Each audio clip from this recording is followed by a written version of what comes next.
suffer from the tears. Oh, but what a shame, when it all rained red, and all the nations played deaf, as your children led to death. You cried to the Most High, but it seemed so far. You cried to your neighbors, but they were the slayers. And when all tears were cried, all hearts had dried, God finally heard, and He sent His light. Oh, how far you've come, but still got far to go. In Ubwongereza Bibutse.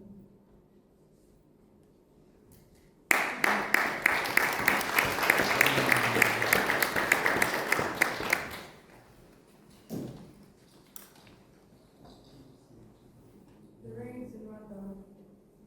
I remember the rains that day, a shower of hate that won't go away. Day 7 of year 94, when pain suddenly opened the door, and nothing was ever going to be the same anymore. With machetes and guns they marched, aiming for our limbs to be touched, swore they did and no Inyenzi would escape their grasp. They swore that all would experience their wrath. The rain struck hard smell of rotting flesh. Cries from a distance hard, but ignored. No one would even dare talk or whisper. The cockroaches was the message from the speaker. Women and children alienated from their land, refugees in camps, away from their home.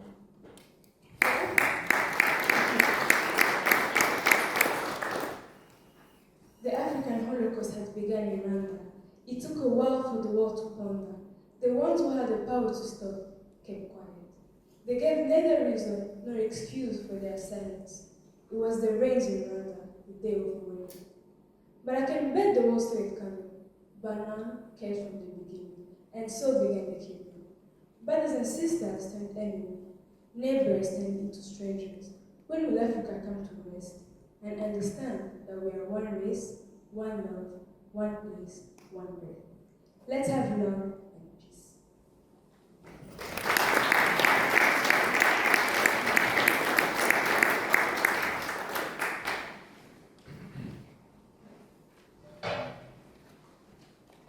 It's an honor to introduce our next guest, Dr. Andrew Wallace. Dr. Andrew Wallace is a distinguished author, journalist, and esteemed researcher specializing in the 1994 genocide against the Tutsi.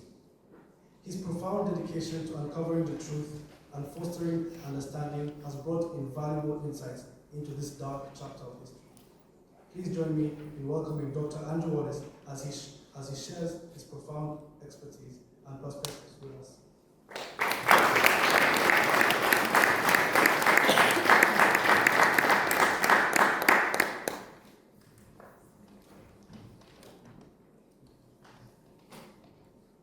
It looks like Dr. Andrew Wallace might not be with us, so we'll go to our next speaker. Our next speaker is Mr. Freddy Mutanguha. Mr. Mutanguha serves as the CEO of Aegis Trust, an organization dedicated to preventing genocide worldwide. His tireless efforts in promoting peace, reconciliation, and education have had a profound impact on communities affected by the conflict. Please join me in extending a warm welcome for Mr. Freddy Mutanguha.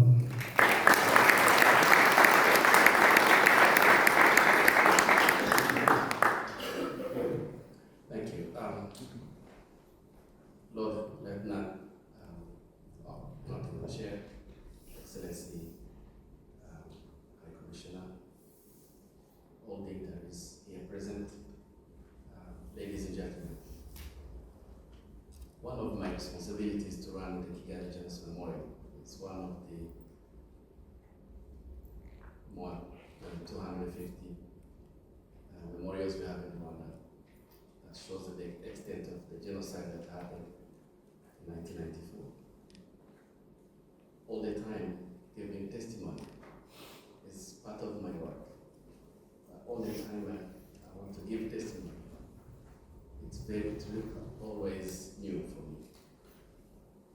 It's new, the memorial itself is a place where 250,000 victims of genocide are buried, including my own family, my parents, my 4 sisters. I was 18 years in 1994, genocide against Tutsi. many people around the world actually imagined that genocide started in 1994 when the plane of Habyarimana, the former president, actually was shut down. But the ideology of genocide, the actions and act of genocide started a long way, even the time leading to the independence of my country, Rwanda. Since 1959, the Tutsi were killed. They were forced to exile. They were persecuted, and all the crimes that were committed against the Tutsi people since 1959. This continued in 1960, 1962, 1963. My story started in 1973. The time Habyarimana took power by coup, many Tutsis were killed and others were imprisoned. My father was told by his neighbor that soldiers were waiting for him, and he advised him to not go home. And my father actually worked for a priest. He was a librarian in Kigali, and his friend actually advised him to not go back to his home, and he completely understood what is going on. So he managed to make his way to Burundi, but he left everything behind, including his fiancée, who became my mother later. Fortunately, my father and my mother actually connected when my mother was still in Rwanda. My mother tried to join my father. He passed through, I don't know if you passed through actually Congo, Uvira, and they joined my father in Burundi, together with other refugees. She was received by a family. I'm very, very proud that Fidel is here.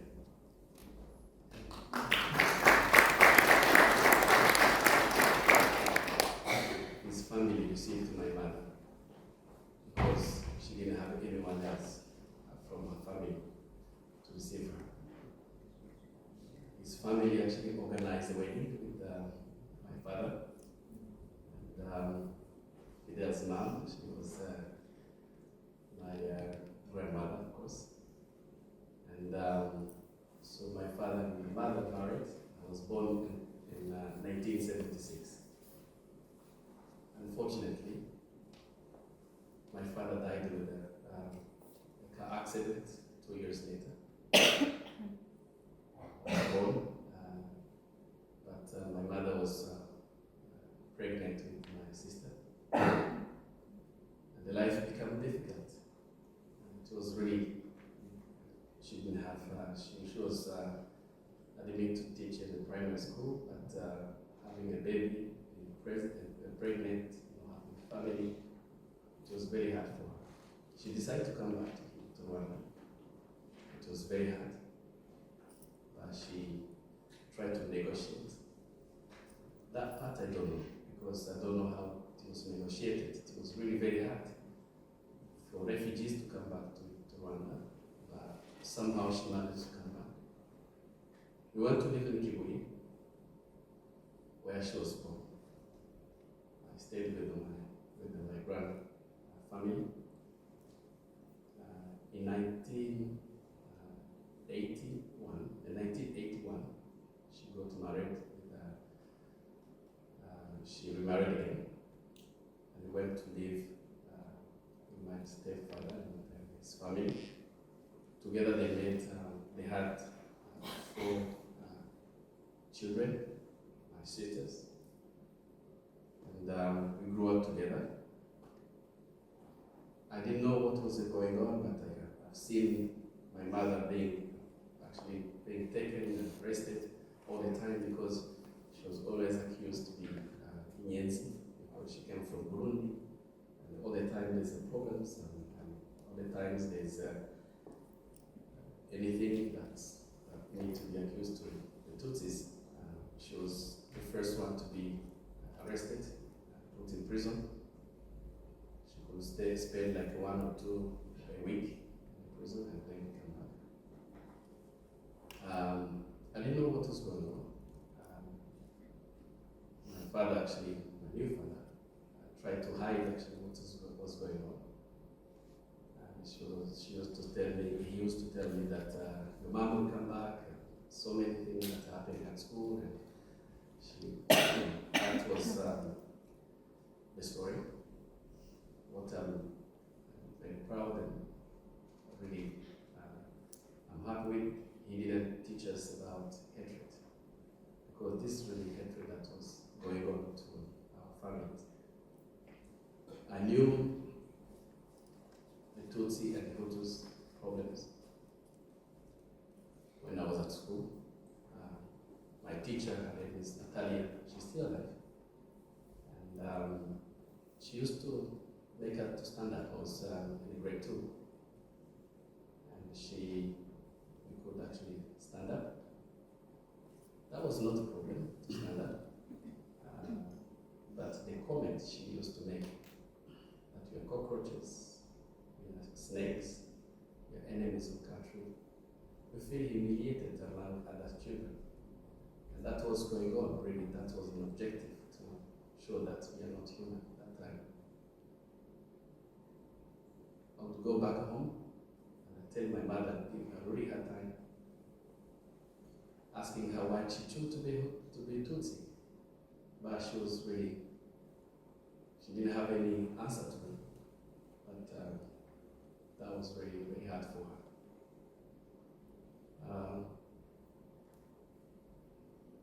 Because so many things happened in between, but I need to jump to 1994. Maybe coming back a little bit. The other experience I want to share with you is how I experienced actually the pre-run of the genocide. One day, one evening, a lady, her name is Savera. Fortunately, she survived. She's living in Kigali, in a Vega village. She came home, she was crying, she was hopeless, and she was very, very good and very close friend to my mom. And she said that my entire family was killed. And I couldn't believe it. This was a pre-run of genocide actually in the Abagube people in the north. That was 1991. Really couldn't believe it, how someone can lose the entire family in one day. The second story is my friend Asele, is Wenayo. He's from Ubwongereza, the southeast of Africa, of Rwanda. He's my colleague at school. When he came from home and from vacation, he was telling me how her family, actually part of her family was killed. This was 1992. Again, I couldn't believe it. I said, how? This can happen. I was listening, I pretended to read to understand it. 1994 was my time. On 7th of April in the morning, I had a small radio close to my bed, and I heard that the man's plane was shot. And I was very happy. I thought that this is going to stop. This is going to stop because all the time the Tutsi, I was 18 years old at that time. I really started to understand what was going on. And I went to knock the door to my parents, and I to inform them actually the good news. They didn't know anything. They say, what do you want? And I say, Abiyarimana was killed, and his plane was shot, and he died, and now the killings are over, and all the persecution of the Tutsis is over now. I heard my father actually say, no, not Rafis. I would say, why are you saying that? Woke up in the morning, but around 7, 8, the roadblocks actually were everywhere in the street in our village. We heard the Nera, they were very ready, and they were chanting. I had to tell them, let's kill them all. We had a small meeting at home, and my mother advised me to go and seek for hide to my Hutu friend, colleague and friend. His name is Peter. That's how I left my home. It took 1 week because my family had a few amount of money. When they attack of my family, they could give them some food, they could give them some money. And this actually saved them 1 week. In the family I was in, Peter's family, they were very, very poor. Sorry to say, it's part of my story. And my mom knew that was hard for me to eat once a day, and she would sneak each and every night, coming to bring food to where I was actually, because I don't know how she used to do that, but she did it. 7 days, 6 days, 6 nights. She would come, tell me what is going on home. Today we had an attack, but we gave them and they went back. And on 13th of April, 6 days after actually when the genocide started, she came to me. She brought beans and vegetables and passion fruits. I didn't like any of this. And she knew. She looked at my eyes and said, my son, I know you don't like beans. I know you like vegetables, the type of vegetables in Bulgarian, for once you understand it. She said that you have to eat it, because this is what what we have in our store. But she looked really different. She was completely hopeless. She also looked at my eyes and said, my son, if you survive, be a man. Be a man in my language, in my culture. It means a lot. It's not being a male. It's an encouragement. I completely understood later, but not that time. That the message was to say, if you survive, be in our place, be there. You don't have any family to support you, but you have to be yourself and be strong. That's what I understood later. She left me, and it was true, because this was in my next day, around 11, and we were back, and they killed me. I heard that my father, I heard that they were killing with machete and the clubs. I knew this because some of the perpetrators told me when I visited them. But I also knew them because when I showed their bodies, I find my mother's actually skull was completely smashed. Next day, they killed my 4 sisters, Angelique, Consolé, Yumine, Yandere. They throw them in long set tank. I know it because the family been actually preparing that long hole. At the end, they decide to not live there. The family is still there. They throw them in, throw them alive, and they actually throw the stones on top of them. And I could hear their voices because we're not very, very far from where I was hiding. I could hear their voices actually crying for help until they finished that. Because I have a short time, been asked to speak 7 minutes. It's actually a family of 8 was reduced to family of 2 because I survived with my sister, the one my mother was pregnant in Burundi. When I count the number of members of my family I lost during genocide, I can count 80 members of my family.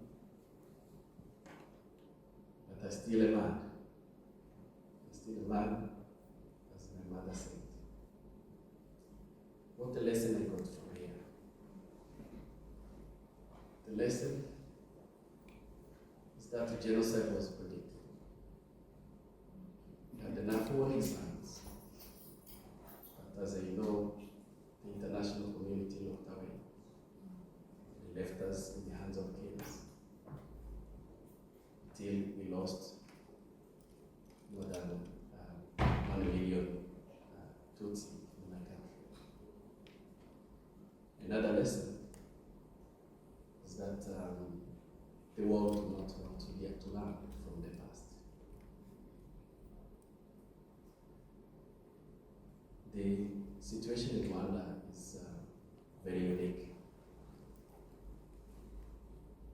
This is how, if you let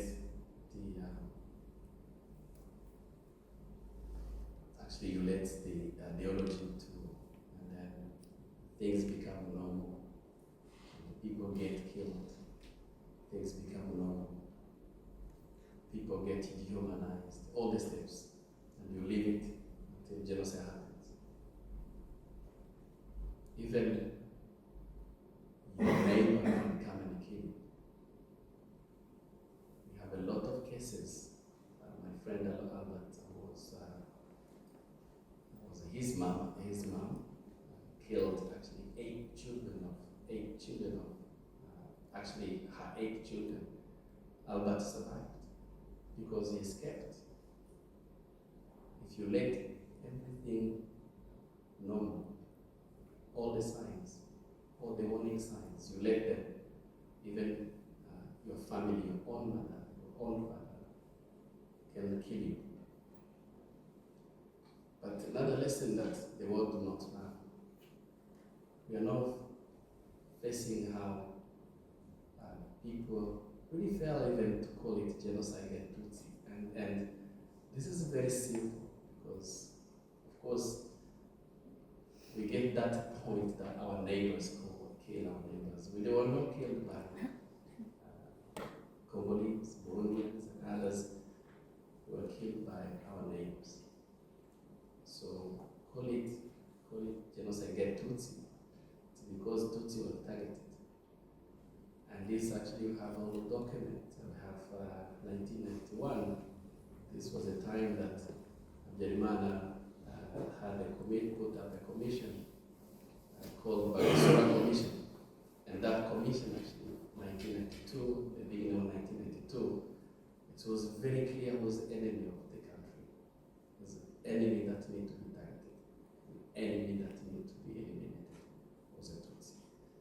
So I encourage actually the world, if you fail at that small thing, you can fail to prevent a bigger scale of genocide.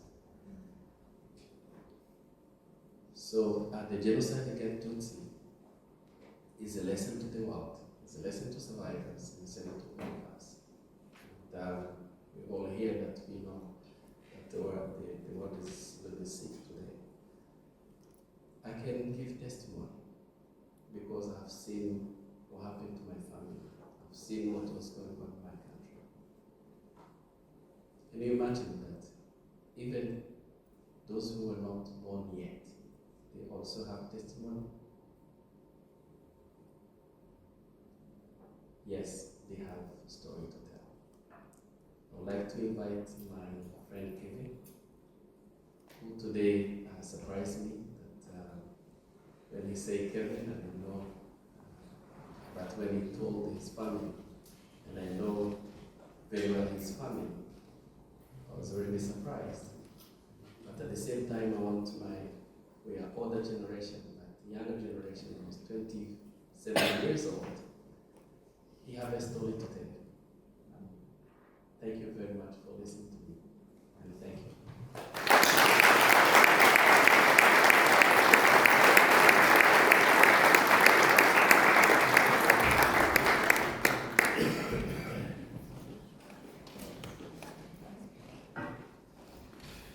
Thank you so much. I'd like to recognize the presence of the most honored guest of this event for coming and commemorating with us.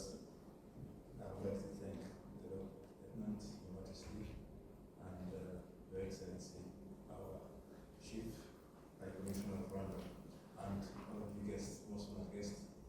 We thank you so much for being with us today. And I would like to also thank the university for giving me the opportunity to be here as a student, an international student coming from Rwanda.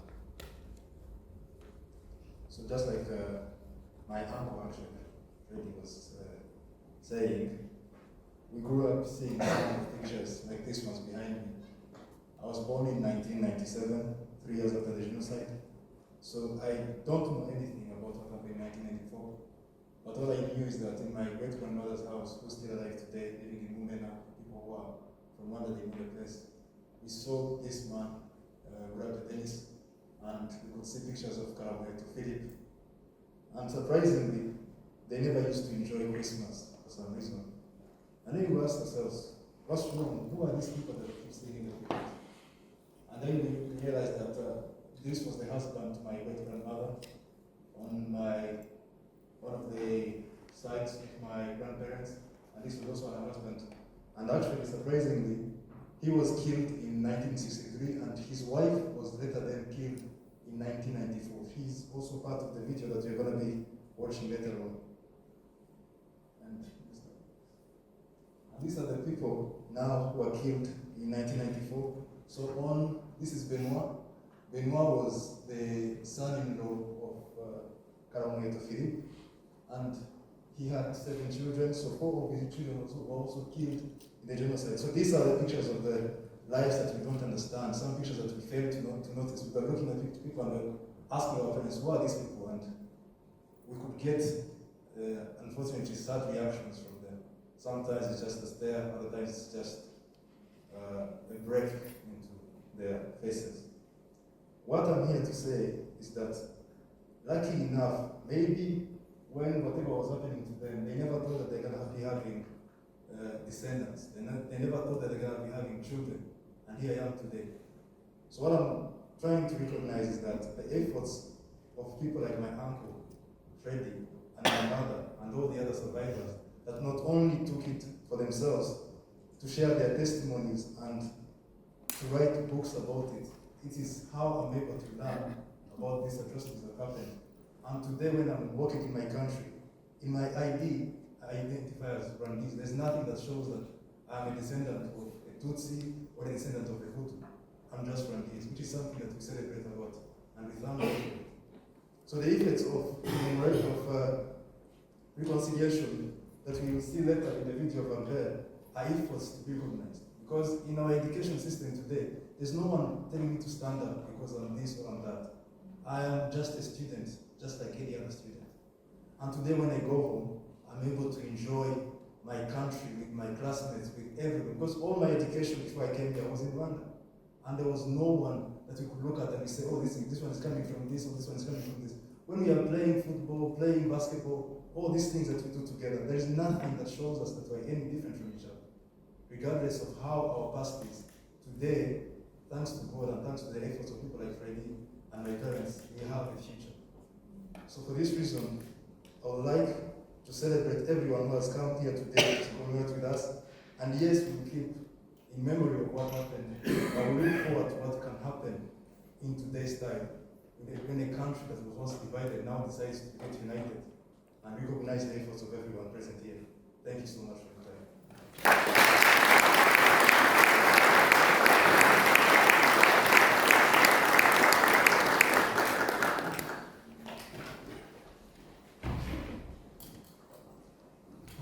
Ladies and gentlemen, esteemed guests, it's my pleasure to introduce our next speaker, the talented random artist Gihugu. As a singer, songwriter, Kitoko's music carries the soul and spirit of Rwanda. Please join me in welcoming Kitoko as he shares his melodies and heartfelt messages with us.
Ladies and gentlemen, esteemed guests, it is with great honor that I introduce our next speaker, Dr. James Smith, CBE.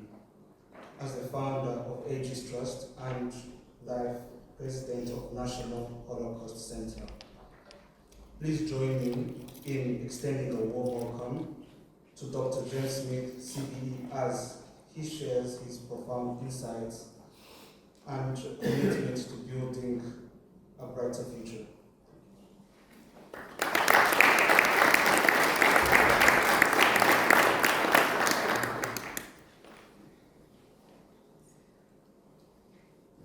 Lord Lieutenant, Your Excellency, and dignitaries, excuse me,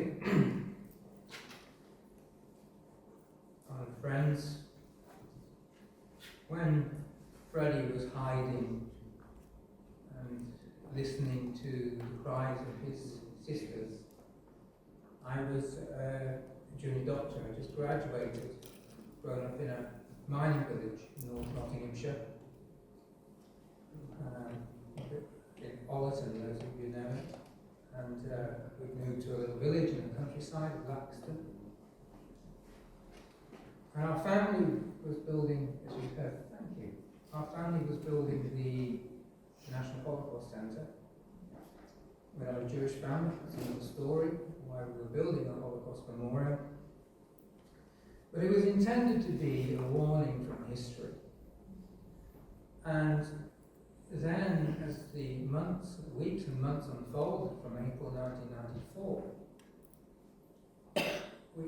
we'd understood that this was another civil war in Africa, because this is how it was portrayed in our media. By the time we understood that this was a genocide and 1 million Tutsis had been murdered in 3 months, it was nearly all over. And then a year later, the genocide in Srebrenica occurred. And it was a big challenge to us. What do we do when we have a Holocaust memorial on the verge of being opened? And it was a few years later, when I was serving as a volunteer with the International Medical Corps in Kosovo, joining ethnic cleansing, that we established Aegis Trust. And Aegis was intended and set up to look at the early warning signs, that pathway towards genocide, so that we could maybe apply as a public health model to work at an early stage on prevention and maybe contribute to communities to build resiliency against these kind of atrocities from occurring. It was then that the government of Rwanda and survivor groups invited Aegis Trust to Rwanda to help work on the memorials in Rwanda, and particularly the memorial in Kigali that we heard about from Freddie. We were a little reluctant for all sorts of reasons to become involved, but the mayor of Kigali at the time was very persuasive, and we were, I guess, urged by survivors to work with them also. To cut a long story short, it's been a real privilege and honour to work in Rwanda for the past 20 years with colleagues like Freddie, the High Commissioner and former Minister of Justice. Let me just share just a couple of insights. And part of this is informed by our knowledge about the Holocaust and its history. And we know that genocide, as Freddie said, it doesn't occur overnight. And there's a long pathway.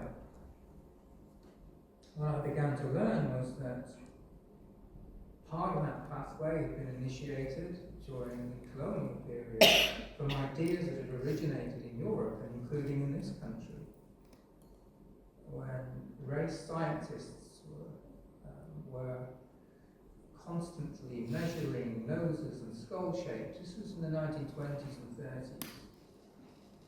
And I saw pictures in Rwanda, just as we saw this in Europe and in Germany, with trying to determine the purity of races by measuring head shapes.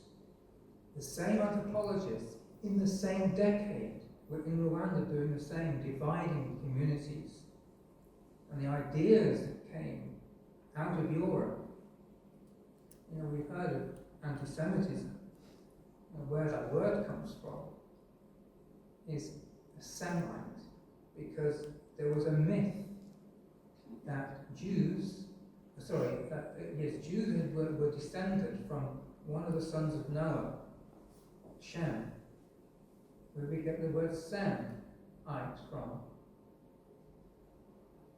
Anti-Semitism, the hatred of Jews, because of this idea that they came from the sons of Noah. Noah, for those of you who know the Bible, had 3 sons.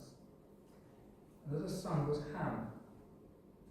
And his idea was that the Hamites came, who were descended from one of the other sons of Noah, came to Abyssinia in Ethiopia.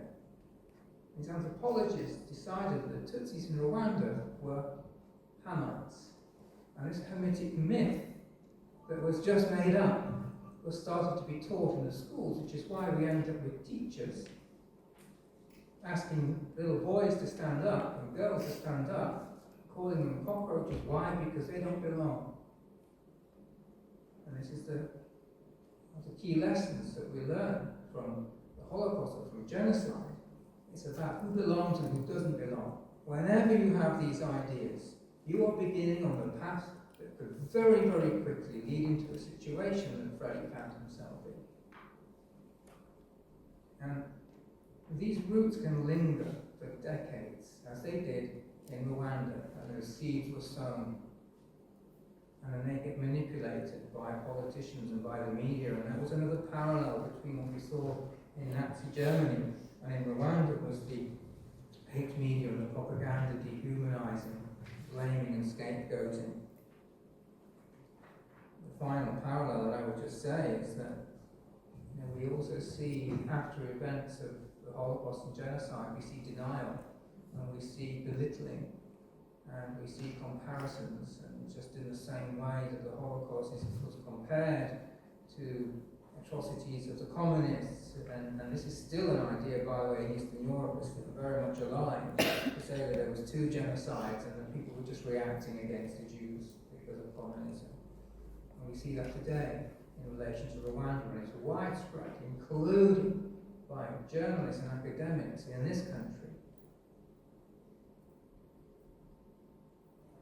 blaming the victims who, for their own fate, that they brought it upon themselves.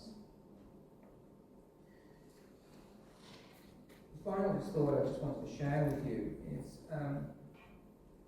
just the memory that I have of standing at the Gihugu Genocide Memorial. We heard there's 250,000 more Tutsis of the genocide that were laid to rest there. But 9-10 years after the genocide, people were still being found. In fact, still are being found from time to time. Victims in shallow graves. And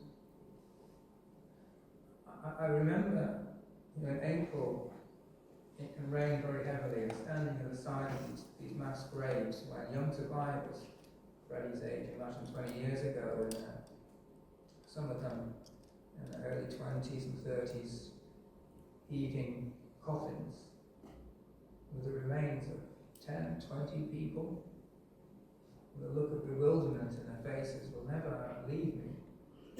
Not only how could this happen, but how does the international community forget so quickly? How do we allow not only the memory to disappear, but to be confused deliberately and belittled, excusing the failures of the international community and those that were most responsible for these crimes? But it also occurred to me that what happens with this memory, because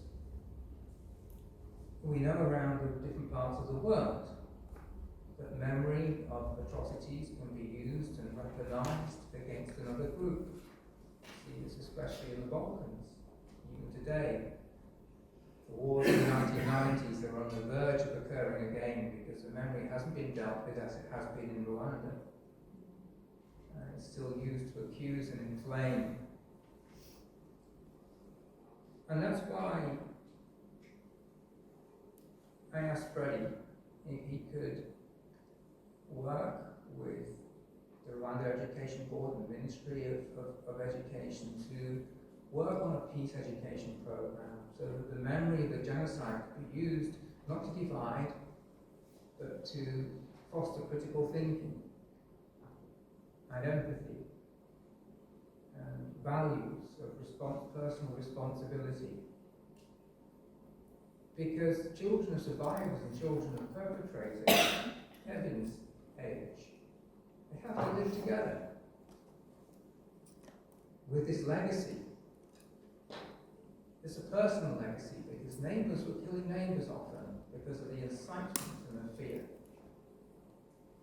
And how do you bring that together when there's a danger that children of survivors will inherit that trauma and the children of perpetrators will perhaps inherit guilt or feel blamed? And what will that do to a society generations from now where that division could lead to future cycles of violence? But I'm going to stop, and Freddie, maybe in 2 minutes, because you've heard Freddie as a survivor story. He's a CEO responsible, so rather than me talking about what you do, Freddie, in 2 minutes talk about the peace education program and how it works.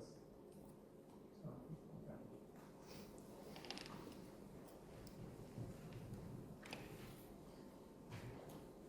Thank you, James. When James asked me to develop this peace education program, we had two questions. One was what this memorial, which was just established in 2004, what this memorial means for survivors, for Rwanda, for the national community, and what this memorial and what the role this memorial would play for the unity of the country, for the building of this country. The second question was, why James is asking me this as a survivor? Why survivors should make it one of the first step for peace? So it was hard questions for me. For the first question, was answered by one of the quotes we have at the memorial. Was the former Minister of Culture, and he said that the memorial is not there to accuse the children of perpetrators, but it's there to accuse the ideology, whoever has it, the ideology of genocide. So this gave us actually an idea on how we can develop the program around this understanding. How can we touch heart and mind of young people in my country? We developed a program, and then we had a big challenge, because even the teachers didn't have any confidence to teach about the history of genocide at that time. How can we build a confidence to the teachers? And how can we have a program that that really helps actually the children of perpetrators and children of survivors and then of course that helps the choice of the country, the choice of unity, the choice of bringing people together and for reconciliation and for forgiveness. And we use the approach of storytelling. And we decided to develop critical thinking, empathy, and the values, and personal responsibility become a responsibility for young people to narrate this story. And this approach worked very well. The Ministry of Education have taken this approach to schools to support the teachers and the students, teaching values. We have very, very positive values in my country.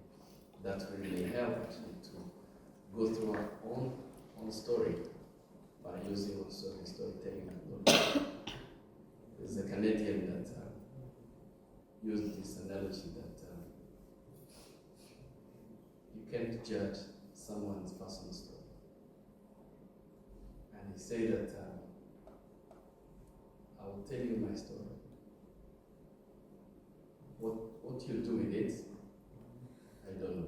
But you cannot pretend that you didn't listen to me. So we know that everyone has a story home. And then we use role models because we know that we have the story of positive values that really even tell the story of genocide through that values, which we used for this methodology. These stories and this approach have been taken to many countries in Africa, including Kenya, South Sudan, Nigeria, and many other countries. And we hope that people will listen and people will learn more about positive values and will prevent genocide wherever it can happen. Thank you.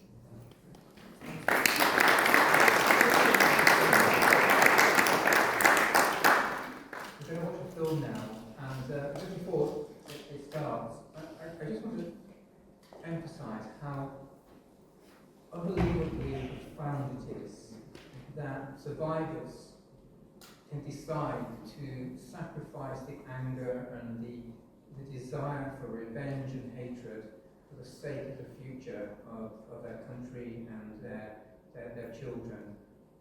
How incredible it is that a country and a government can decide to remember, unite and renew as the phrase that cuts through everything during the commemoration period, to bring people together rather than continue to stir up. And it really is an incredible story over the past 30 years of rebuilding. The film that we're going to see is of an individual called Albert who has a village in the Kayonza, around 2 hours away from the capital city, Kigali. And he was one of the teachers that went through the peace education program that Freddie described. And you'll hear the impact it had on him as a survivor who subsequently decided that he was going to bring people together in his village, including the people that killed his family, together in a village of reconciliation. He started his own organisation to support not just survivors, but everyone in the village. And there's a collection, a donation outside. On the way out, you'll see that's specifically for this project in this village. So, we'll just show the video. Thank you.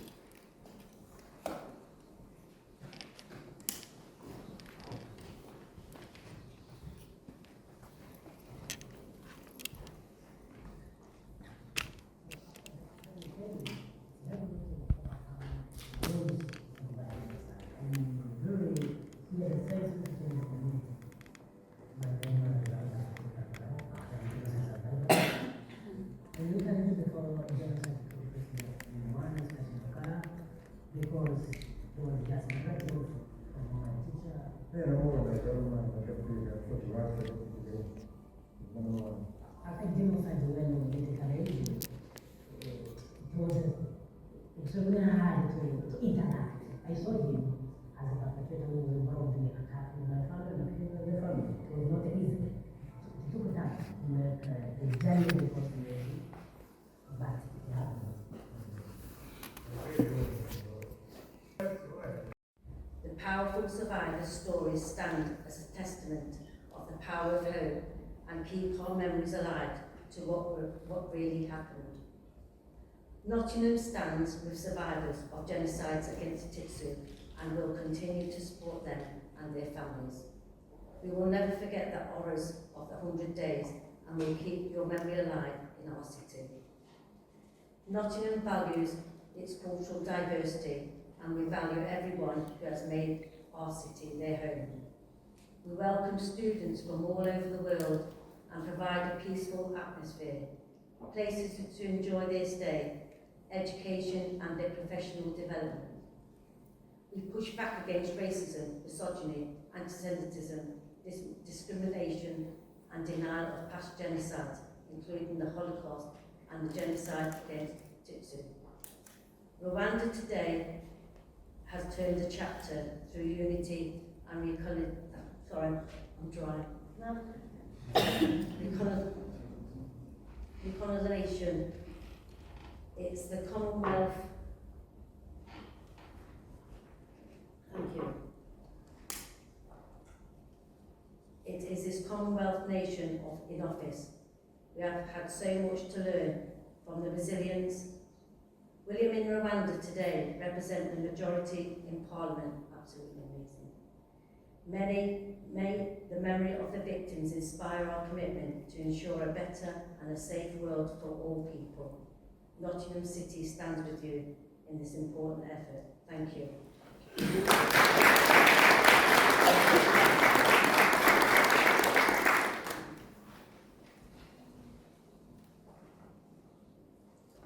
I would like now to welcome Councillor Sue Patterson, Deputy Mayor of Bristol.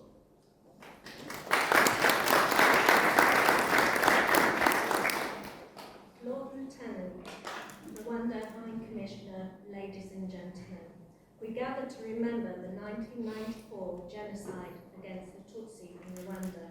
I'm honoured to be here today with our Rwandan friends and to stand together against hate speech, prejudice and discrimination and all forms of violence here and all over the world. In December 2014, we planted a lasting tribute to all those affected to mark the 20th anniversary. The Pyrus Kalianda plantage's tree was planted in the walled garden at Bramcote Hills Park. This is a lasting reminder of the atrocities that took place and how we keep the memory alive in Nottinghamshire. The University of Nottingham and Trent University is home to thousands of students from all over the world who help make our local area so rich in culture and diversity. And I want to convey a special message to these young people. I am told that Rwandans have a special spirit of renewal, which always gives them hope that we can create peace. Be inspired by this. We all have the power to make a difference. By never forgetting the atrocities of the past and by not standing by in the face of hatred and intolerance whenever we find it.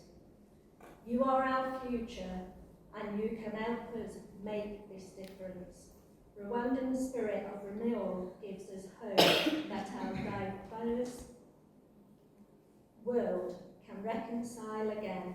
We know as humans we can build a brighter future together. Thank you.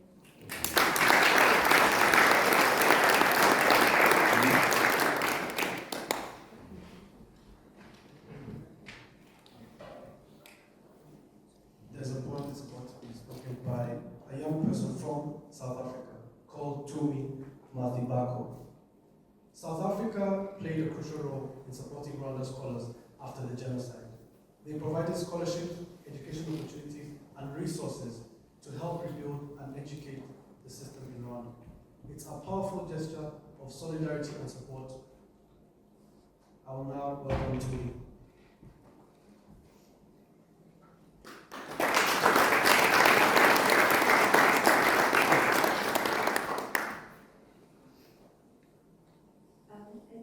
It's an honor to be here to represent all the Africans that stand with Rwanda. Your sorrow and loss is ours too. I am a testament that you will never stand alone. South Africa has tried to be a beacon of light and even in the deepest darkness has sought to reconcile and chart new ways to find freedom for the oppressor and the oppressed. We must remember the lessons from apartheid and the genocide and continue to unite and repair and renew our bonds so that we can serve our communities better. Today I'm going to read a poem by Angel.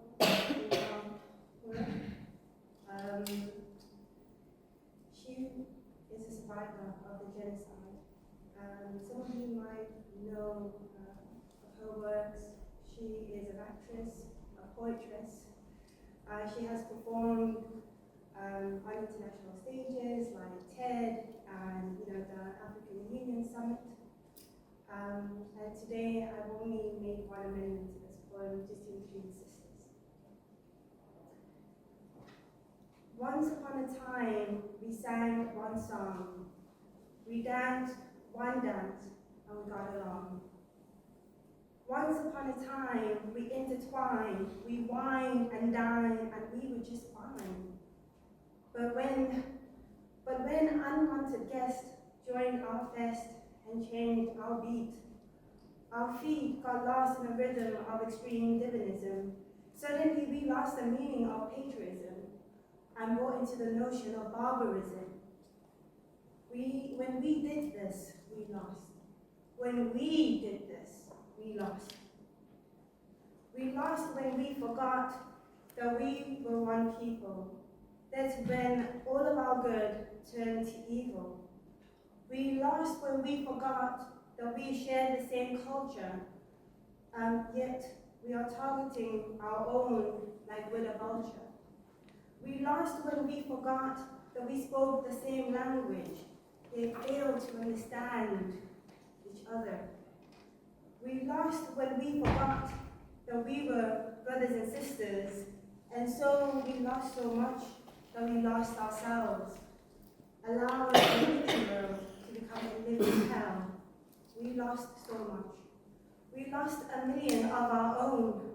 We lost so much, and we will forever mourn those who were torn away from us. We lost so much, and we forgot to trust in us. We lost when we forgot, which is why we must remember. We must remember the dear lives lost, and the cost as a nation. We must remember that divisions lead to doom, and that unity leads to bloom.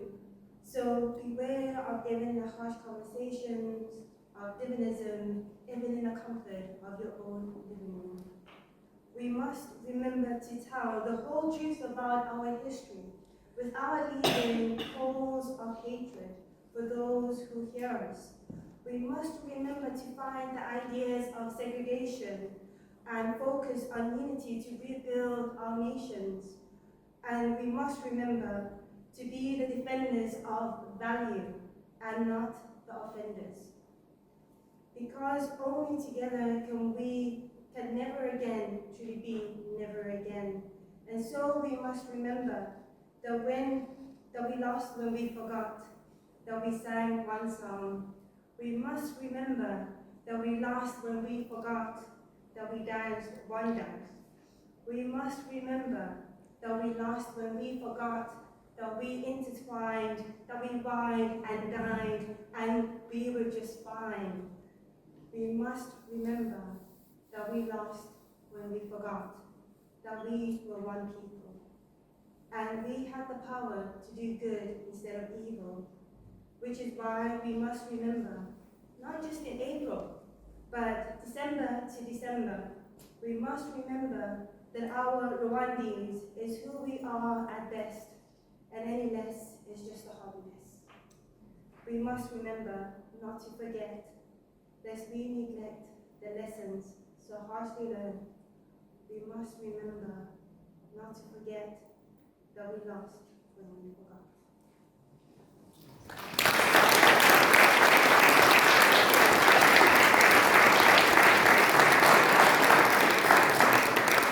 Thank you so much to you for a wonderful poem.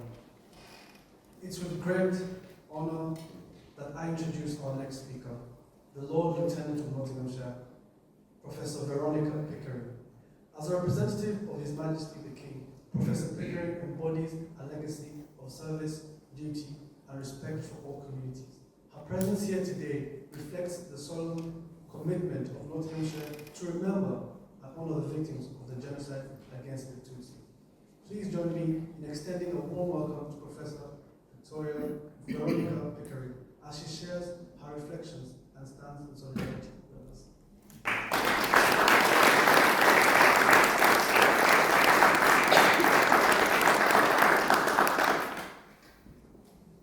High Commissioner, Your Excellency, Ladies and gentlemen, thank you, all of you, for being here this afternoon. And I want to start by saying a special thank you to all of you who shared your journeys, your stories, your challenges and your experiences that have brought all of us to this space where we can hear and I hope appreciate some of the information that perhaps some of us have not heard before, including myself.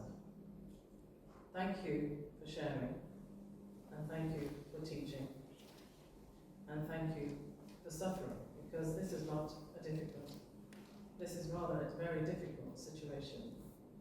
And I think we don't all appreciate how difficult it is to speak of trauma, of pain, of challenges, and the losses that I think all of us at different times have experienced, but particularly today.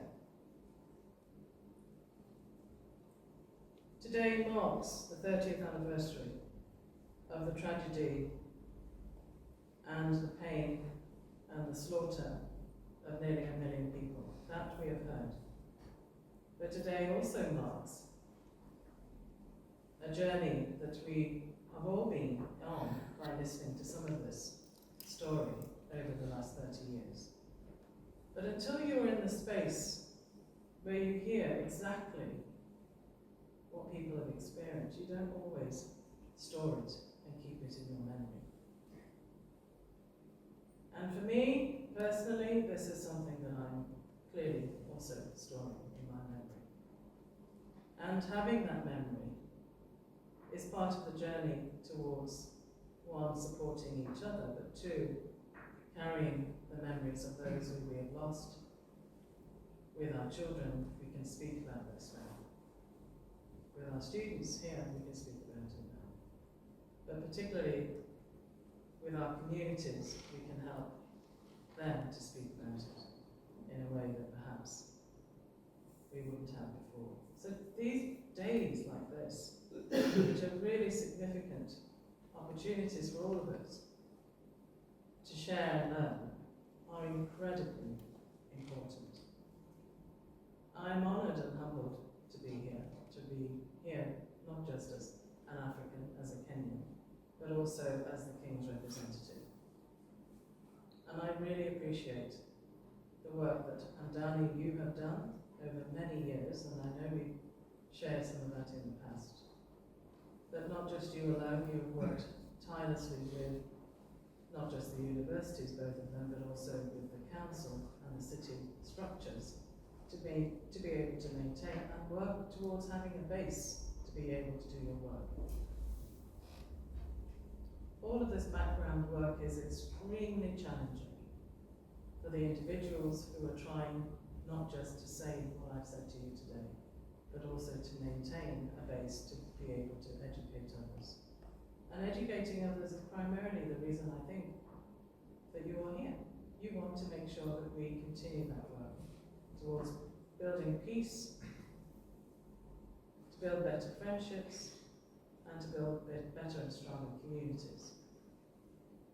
And I know that that work is being led by the work in Rwanda, particularly. As peace leaders, as peace brokers, and as peace champions, you have been doing that work for the last 30 years and more. So I thank you for making the journey here to share and support us on that continuing work and journey. But I also thank you because being here ensures that we will also remember that you came and that you supported us and that it's important still to continue to do that work. I want to thank the Aegis Trust in particular for the work that you're doing as well. Now, I know that I still need to visit you. And I will, and I make that promise. And I know that some of you in this room have not been and visited the work of the Trust. And if you really want to do something special and continue that education, I would invite you to make that pledge and to make time and to offer your support in whatever fashion you feel is appropriate. Thank you for asking me to join you today. And I hope that I'll be able to join you again on another moved by the stories and the tales and the many experiences that people have had. Taking the time to do that and share their stories, even though you're repeating yourself, and I appreciate that that's also another challenge, is important, but maybe you don't have to do it all. There are others who can share that with you. Because when you do it, and you give away part of your soul, and you give away part of your heart, I learn. And if I learn, I'm sure everybody else will as well. Thank you so much. Thank you.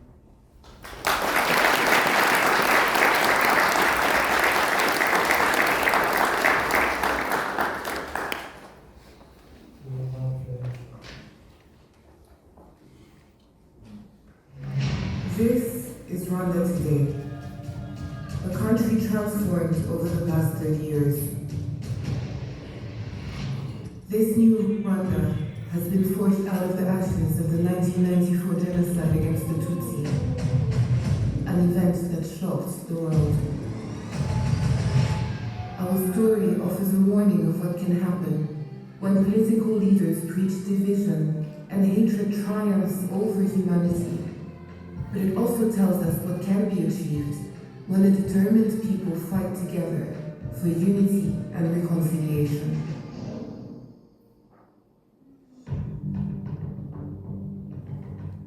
This new Rwanda has been forced out of the ashes of the 1994 genocide against the Tutsi, an event that shocked the world. Our story offers a warning of what can happen when political leaders preach division and hatred triumphs over humanity. But it also tells us what can be achieved when a determined people fight together. This is our journey, told by those who have traveled together as we have moved from despair to hope.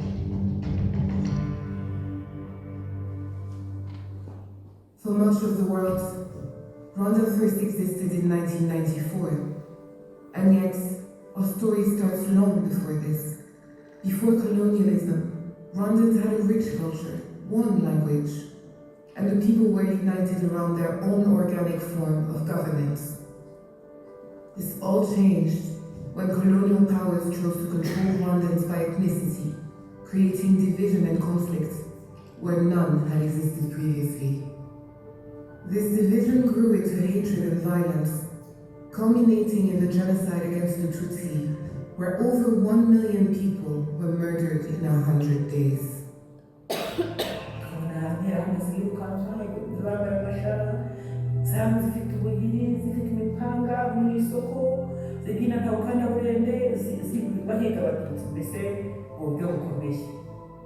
maze kubona bikomeye abantu batwika abantu barya inka abantu batemagura nazo zabaye bazishyizeho yewe n'abana na madamu tujya kwa databukwe bari bafite imbaraga nyinshi.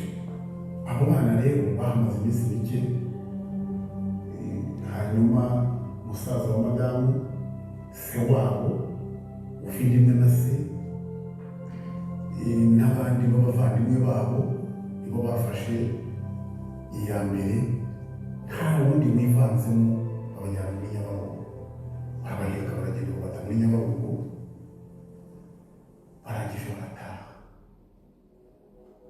Muri Jenoside icyenda kane bariciye imiryango yanjye mu bana 95 hasigayemo utwana tubiri, abana bamwe babiri n'umuntu wa Mariya, aho bose basanze kuri Mariya twe tutegereje kubica.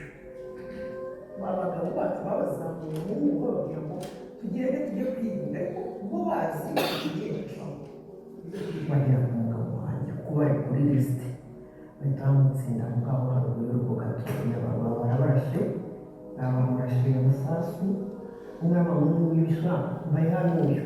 This genocide was long planned by the government of the time, who used education and the media to divide Rwandans, creating the conditions for the genocide to happen. The preparation of the genocide and of the 100 days of killings happened in full view of the world, who stood by, watched, and did nothing. No one came to Rwanda's rescue. The killings were only stopped when the Rwandan Patriotic Front overthrew the genocidal government. From that moment, Rwandans began the long, hard road to recovery, healing, and reconciliation. Mu mwaka w'ibihumbi bibiri na kane nibwo nafashe icyemezo cyo gusaba imbabazi Mariya. Mfata umwanzuro numvaga mvuga nti se wenda yaba ntari namusanzeyo kuko numvaga mfite ubwoba nkongera kuvuga nti se muri amaherezo yazaba yahe. Ngize amahirwe rero ko ruvuga ngo Mariya asanze ariyo imvura y'ubwenge uko biri kose urabizi ngenda mu bantu nyine bakwicira ariko noneho ndagira ngo imbabazi. Byagiye bigenda gahoro uko dusabana, uko duhura, uko tuvugana, uko twigishwa, hacamo inyigisho nyinshi cyane, ntabwo byari byose. Ahantu heza nemereye neza ko imbabazi yazimpaye, naragiye ngendera ku isantire ahantu bambonye Mariya naramuhamagaye turasangira, mbona yemeye turasangira. Muri uwo munsi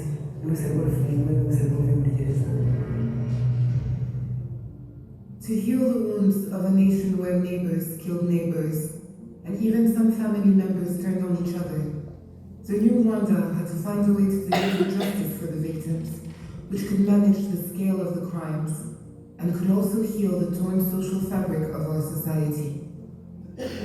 So, we turned to our history for the answer.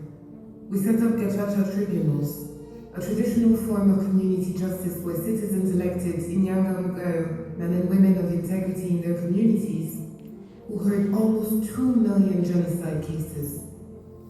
This not only ensured that justice was delivered, but also established the truth of the killings. Reconciliation could begin at last. Gacaca zimaze kugeramo abaturage tugakorana bariya bafungiwe bagashinja kanaka ubuye kanaka kajya mu gitero ubuye kanaka kajya mu gitero nuko abakoze jenoside n'uko kubaga abenshi bo muri Gacaca byatumye bamenya ko ababo bishwe barihangana barasakira bamenya n'aho bashuka. We ask that the genocide survivors make huge sacrifices by putting aside their desire for retribution in favor of forgiveness and reconciliation. And we ask all Rwandans to leave the ethnic divisions in the past and embrace a future of Ndumunya Rwanda, where we are all Rwandan. Nabaga muri senede naje mfite ipeti rya jenerali de brigade kuri gufata icyemezo tukava muri senede tukaza mu Rwanda nuko twari tumaze kumenya neza ko leta y'u Rwanda ifite gahunda nziza yo kunga abanyarwanda ikangurira abanyarwanda aho bari hose batahuke mu mahoro kandi baza ikakwakira neza umunyarwanda igatura aho ushaka utuje utekanye nta kibazo gihari. Kubera defu igihe mazemo nabonye nta hano bibaho umuntu akora akazi ashinzwe nta kintu. Rwanda is still a work in progress. It is up to the next generation to learn the true story of our past, to protect against genocide, denial, and hate, and keep the memory and the lessons of our history alive. En fait, le négationnisme est en pleine expansion sur Internet, sur les réseaux sociaux, puis sur Twitter, Instagram, Facebook, TikTok. Le discours n'a pas changé. Certaines personnes vont par exemple prétendre que le génocide n'a pas été planifié, mais que les gens se sont mis en colère et ont commencé à tuer. Il faut qu'on soit plus nombreux à protéger la vérité, à protéger l'histoire du génocide contre les Tutsis sur ces plateformes-là.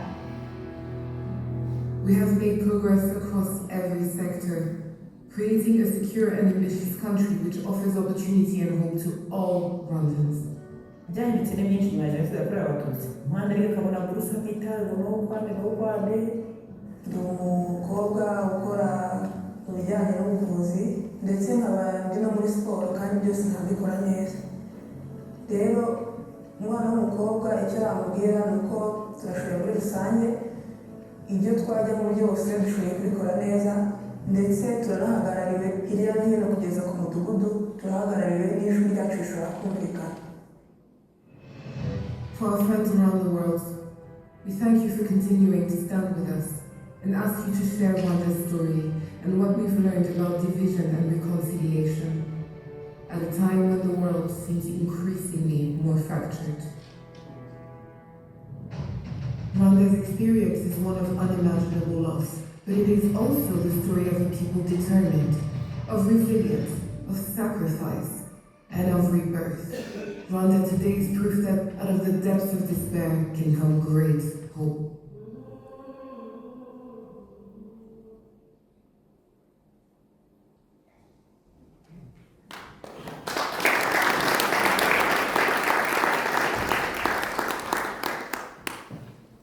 Distinguished guests, esteemed participants, it's with great honor that I introduce our next speaker, Mr. Fidel Kwajira, Chair of the Nottingham and Nottinghamshire London Community.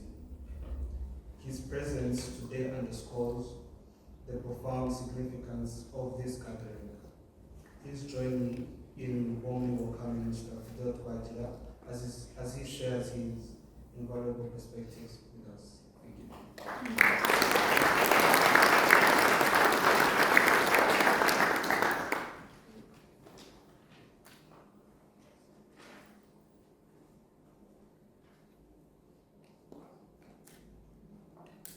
Ubwongereza, as we say.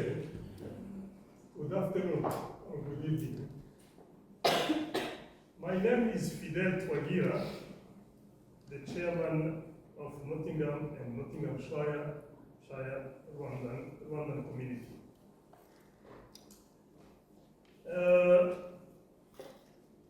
On behalf of my Nottingham Rwandan community, I would like first of all to thank you, all of you, for coming here in attendance of this event and for your testimonies, for your speeches, in particular the speech of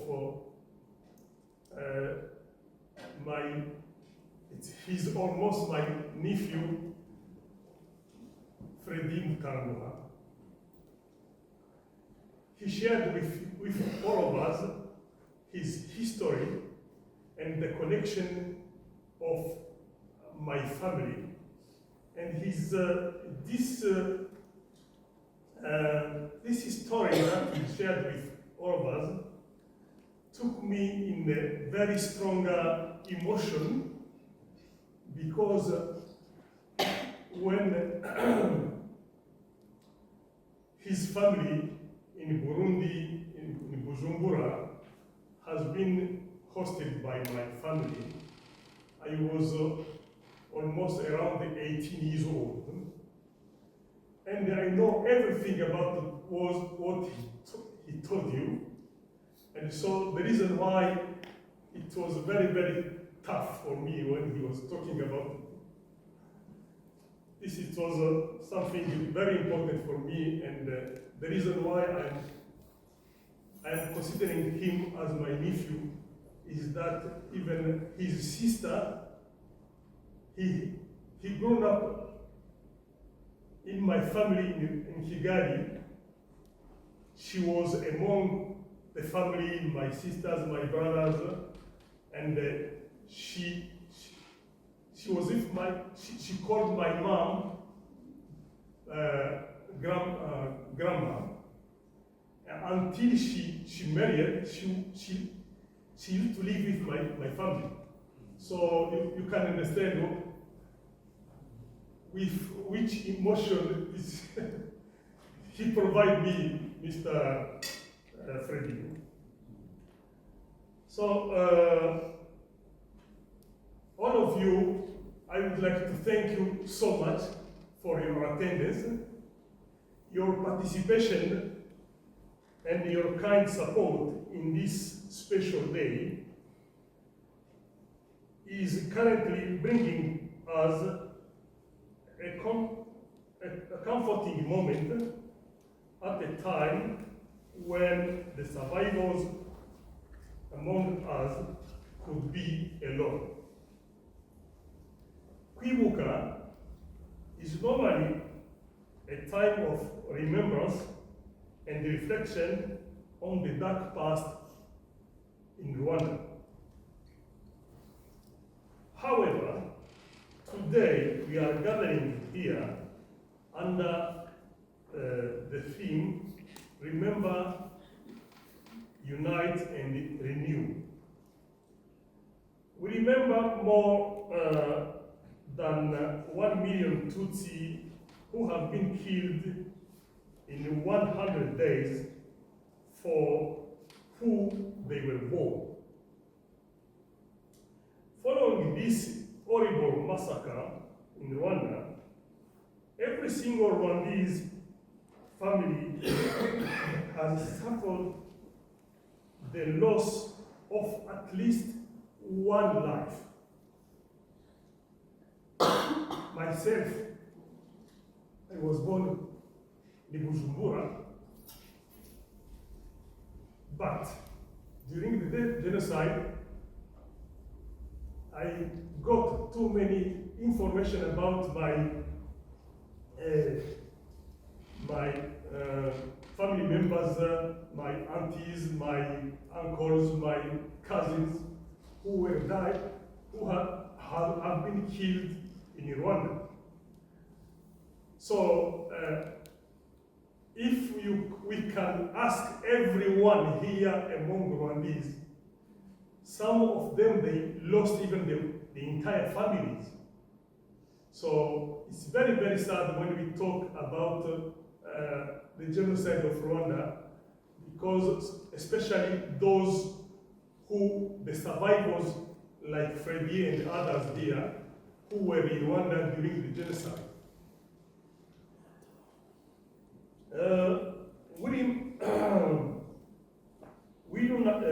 unite in our determination to prevent the genocide in Rwanda or elsewhere in the world. We renew our commitment every year to unity and peace in our country. This commitment means that we need to come together to ensure that the genocide will never happen again. So, never again the genocide.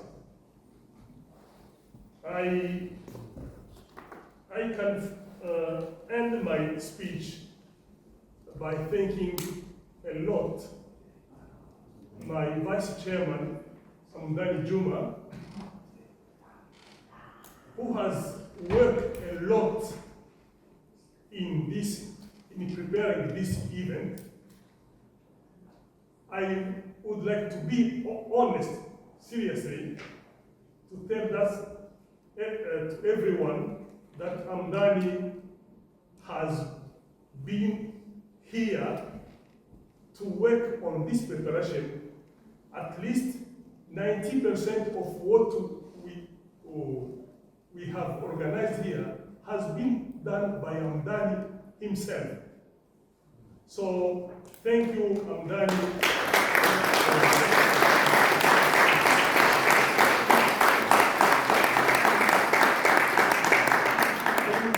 I would say even in Rwandese, Banyarwanda, dukomere cyane, dukomere twihangane, twirinde guheranwa, kandi twibuke twiyubaka. Murakoze cyane. I thank you a lot. Thank you.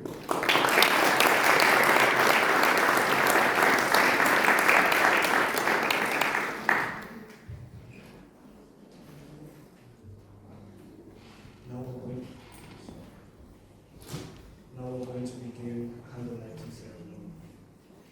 We now going to want to invite the first Lord Lieutenant of Nottinghamshire to please come up front and light the candle. Thank you.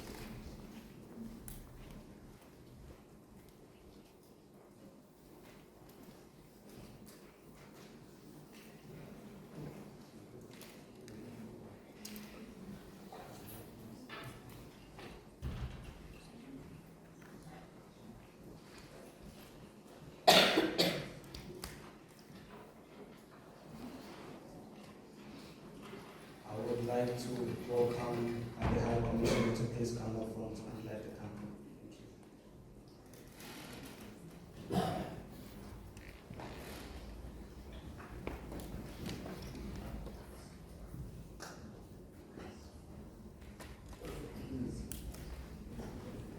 I just want to check if everybody will receive the candle.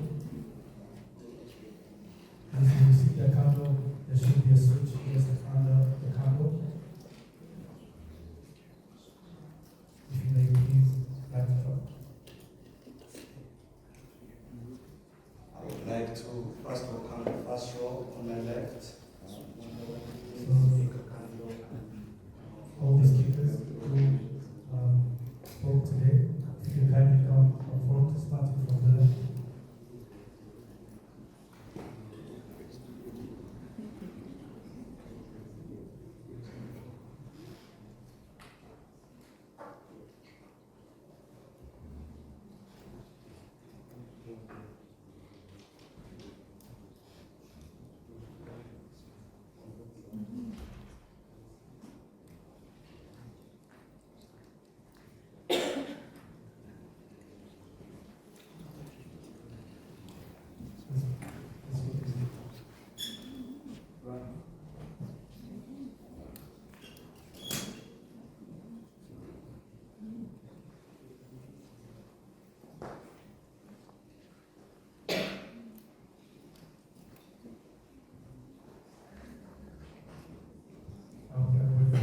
With the candle, the switch should be at the bottom. We will now honor our 60 seconds. Will you please stand up? We will now honor our 60 seconds of silence. Right now.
Thank you. You may now be seated. Everybody at the front, there's a table just behind you. You just put your hands there.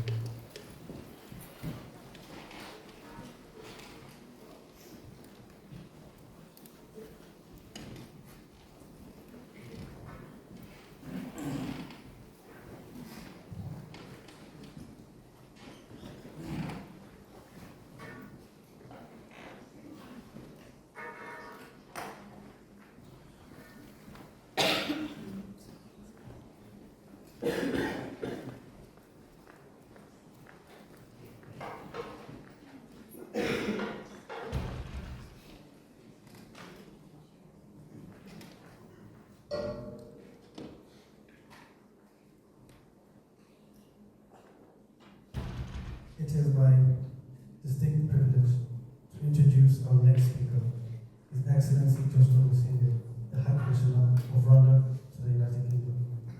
As a distinguished diplomat and representative of Rwanda, His Excellency embodies the enduring spirit of resilience and progress. His presence here today signifies the importance of collective remembrance and solidarity. Please join me in extending a warm welcome to His Excellency.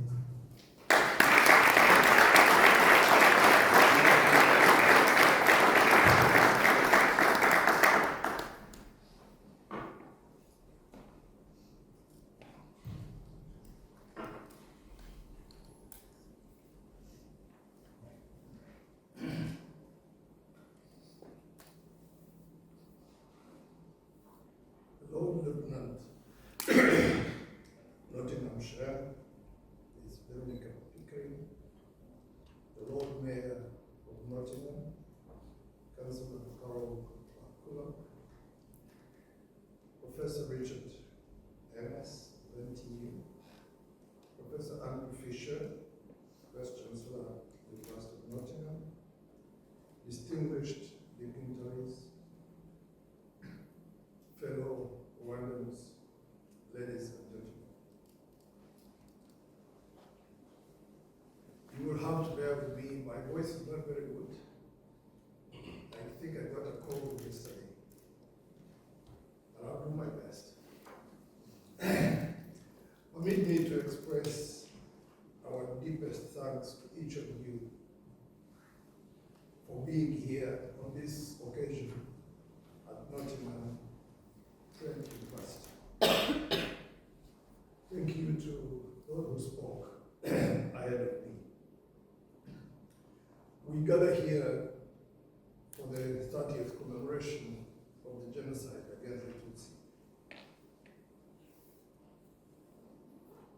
The 30th commemoration is an important time in our journey of rebuilding Rwanda.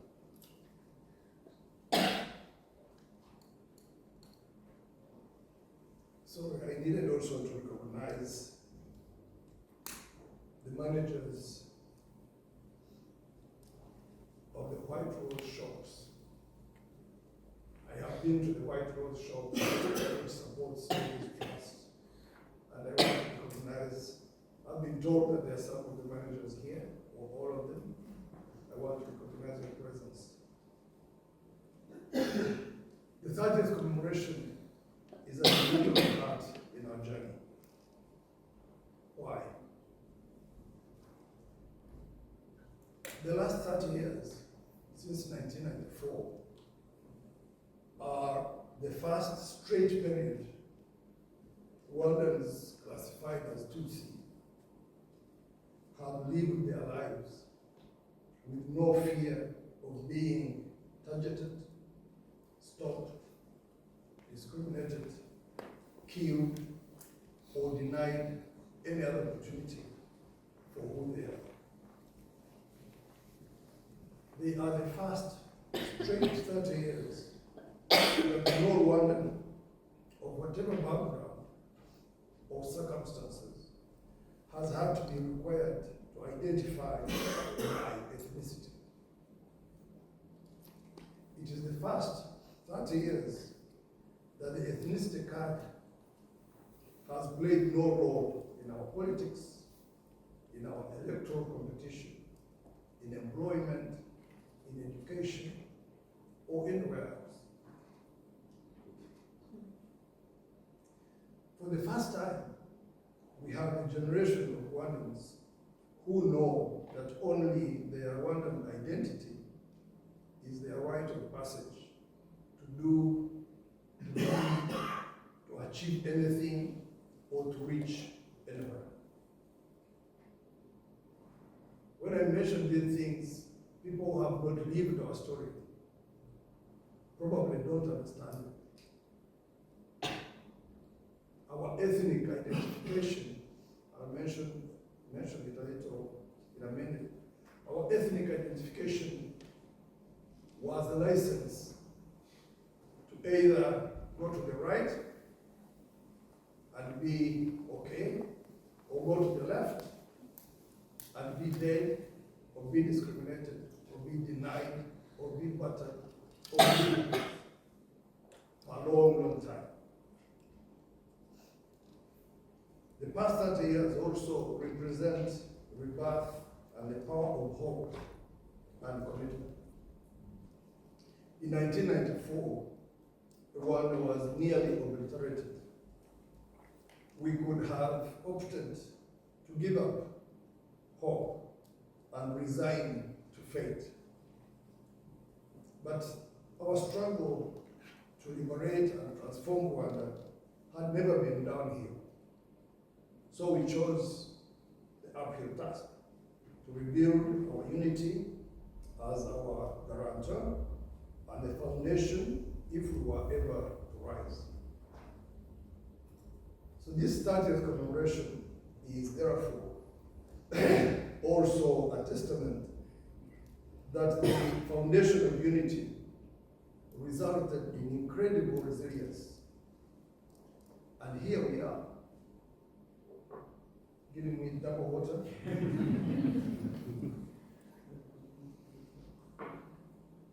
And here we are, united and working to ensure that future generations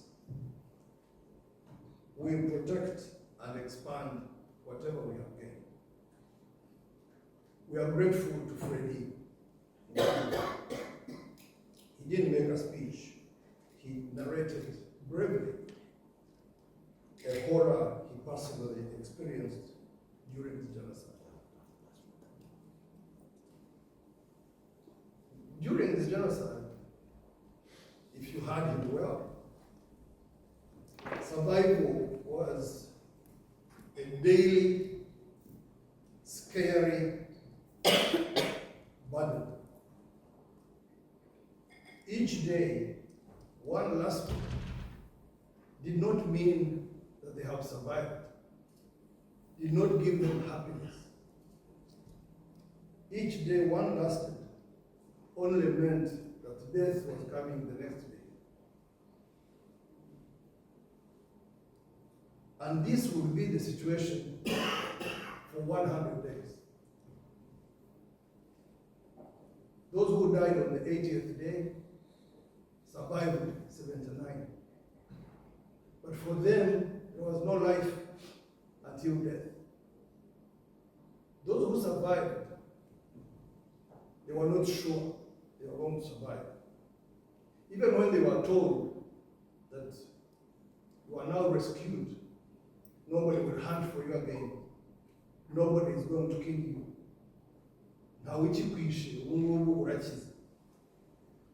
Even when they survived and they were told that, they didn't believe it. They wanted to know truth. Whoever was saving them didn't look like they were saving them because they had lost hope in living.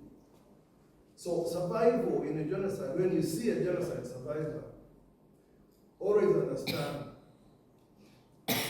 that for them, that horror is not something they write or they need to remember. It walks with them. It is their life. He remembers where he was. He remembers the vegetables like it was yesterday. And every survivor carries this horror, but they consciously choose not to be hostages of this horror. That's why they opt instead to remember, but also renew. The story you heard from Mutanga Freddy, from that young man who was not born in 1994, is a story of thousands upon thousands of survivors who survived by accident. Survival was pure accident. But the testimonies of survivors help to educate and contribute to significantly our shared desire to make Never Again a reality, to transmit memory through generations, and to remind us that genocide ideology and genocide denial are real. They can happen. It's important that we are at a university, a place of learning, a place of academic freedom, where you interrogate issues, where you discuss further. My hope is that after this event, there will be conversations, there will be discussions, there will be more in-depth understanding of our journey, and if you wish to invite us to have more conversation, please do so. We'll be happy to join you. No genocide happens without a plan, a preparation, and without state involvement. The genocide against the Tutsi didn't start with the machetes of 1994. I think you heard Freddie's story. Prior to his own birth, he has a story. It started decades earlier with state-directed ethnic populism, classification, discrimination, dehumanization, all done over time, and all done with unimaginable impunity. The classification of Rwandans into ethnic groups is not time immemorial, was not always there. Addition of our ethnic labels onto documented identity cards was an administrative decision done by a colonial, Belgian colonial administrator in the early 30s. And those were the seeds being sown. The rest was growth and entrenchment through the same colonial administration, through religion, through race science, which set out to prove that Rwandans were different by comparing our faces, our noses, our height, in utterly ridiculous experiments. But there it is. It happened. Someone took a flight and came to Africa to measure noses, height, ribs, in order to find out how different one group of people is from another group of people. And the one in the region went to depths to find out that a group of Rwandans descended from Ham, the Ham in the Bible. Whether they know the Bible, whether they believe in the Bible, never mind. But someone wanted to prove that he belonged to Ham. In 1959, Tutsis, then properly classified, were violently attacked, killed, uprooted, and expelled to the neighboring countries. And that is Fidel Twagiramu is here. The reason his father was in Burundi, he had not gone to visit. He had been expelled. All our families were expelled to the different countries neighboring Rwanda. The post-colonial regimes did not reverse this aberration, but entrenched ethnic division as policy, eventually portraying Tutsi as a different, foreign, and evil race, and coining atrocious rallying calls, mobilizing all sectors of the population, and testing genocidal killings from time to time in the decades after independence, before 1994. This is a story that people keep missing, but it is a story documented. It is a story with facts. People need to interrogate.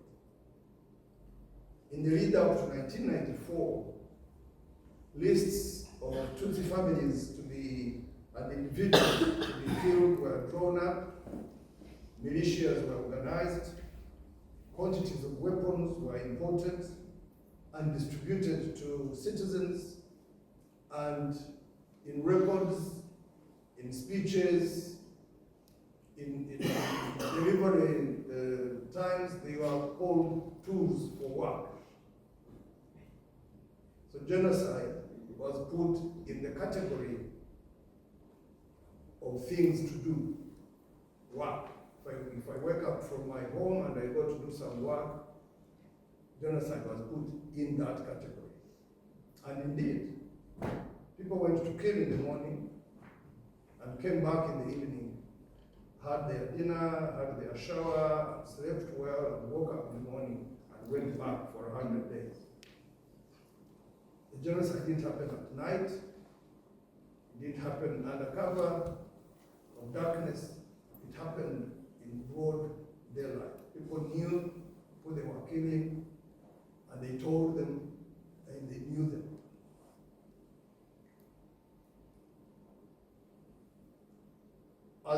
actions were happening, the world was watching.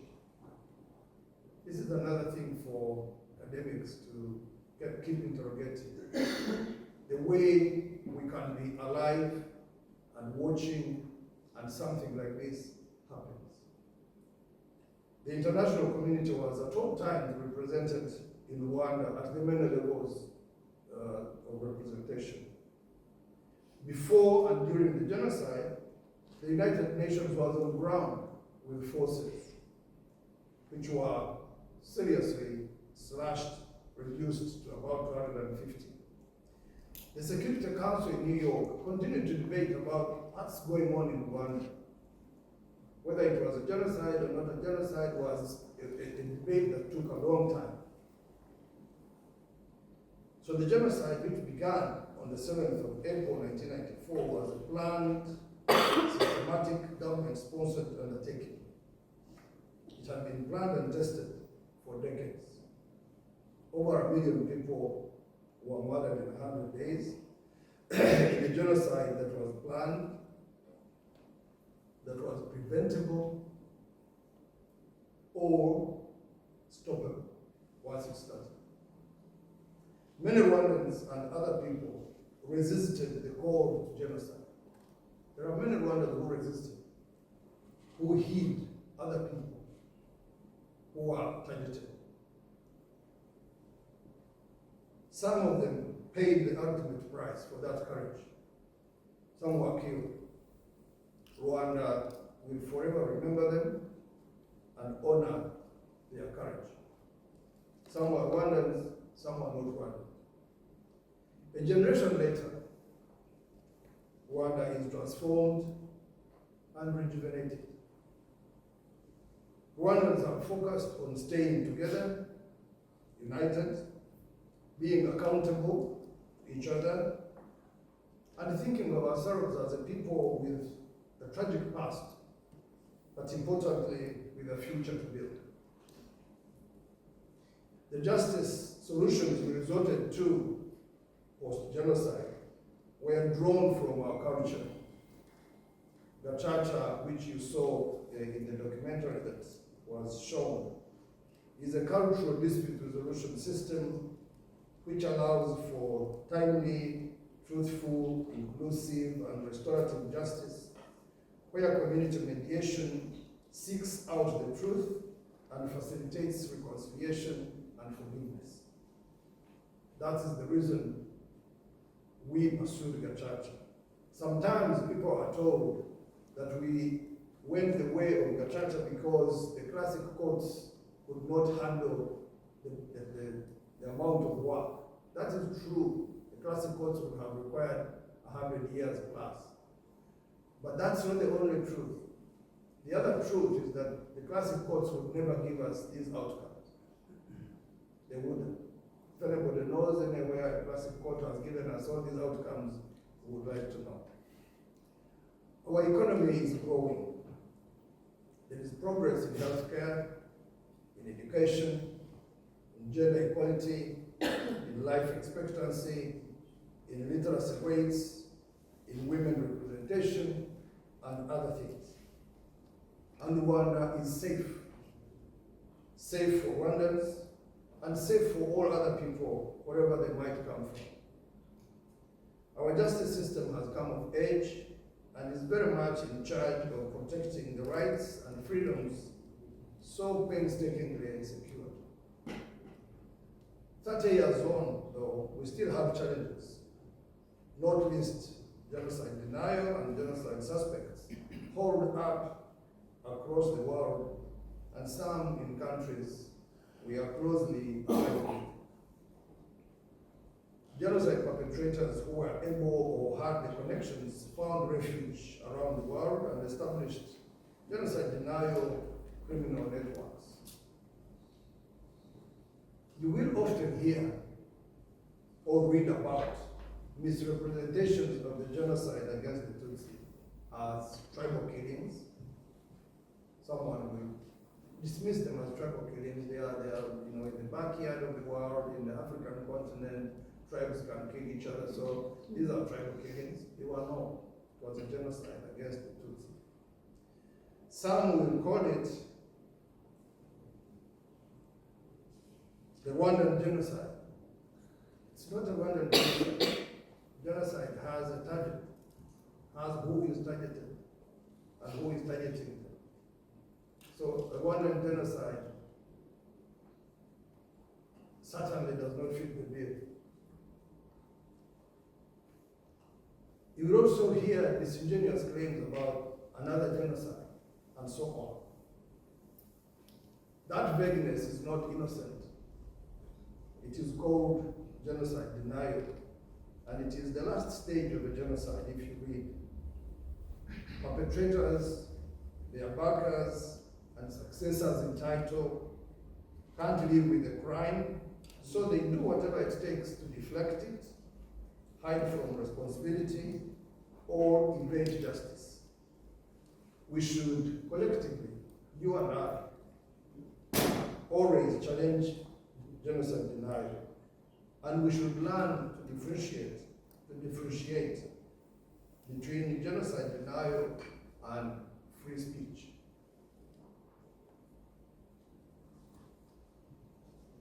We thank the United Kingdom for acknowledging that what happened in Rwanda is called genocide against the Tutsi. But in the UK, a number of alleged genocide perpetrators still remain holed up here and remain at large. I am told that even close to Nottingham, there are some suspects residing here. We have always asked that they have their day in court. We hope that this will happen before it is too late due to their age or any other circumstances. We asked the same of other countries, including Belgium, Canada, Finland, France, Germany, Netherlands, Norway, Sweden, Switzerland, Uganda, Democratic Republic of Congo, and so on. Most of these countries have extradited, deported, transferred, or tried suspects on their soil. We're still waiting for the action the United Kingdom will take. The genocide against the Tutsi happened in Rwanda, but it is a horrible crime against all of us. The responsibility of keeping memory alive and of standing up against genocide denial cannot be and should not be shouldered by survivors and their descendants or by Rwanda alone. All countries and all people have a responsibility to remember. And that's why I thank you so much, all of you who are here. And to stand up against genocide denial, and to stand up against the ideas that underpin it. So as we leave this event, let each of us think of our individual role in standing up for those we commemorate today, and for ensuring that never again becomes a reality in this world. I thank you very much for your time.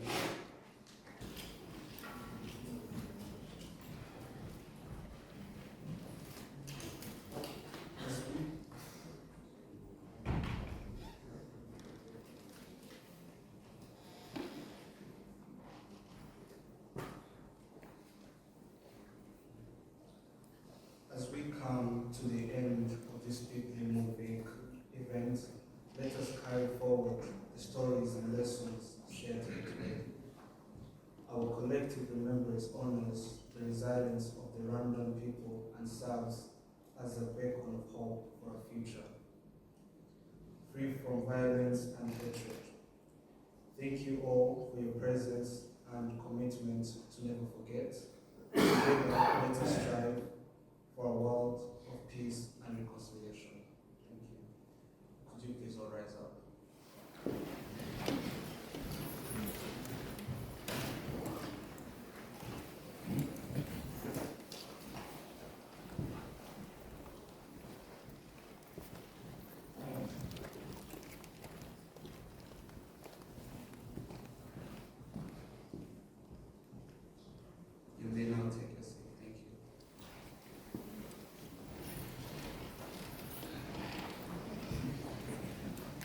donations to Albert's Peace and Reconciliation Initiative in Rwanda will be sincerely appreciated, and it will be found around the corner on the corridors.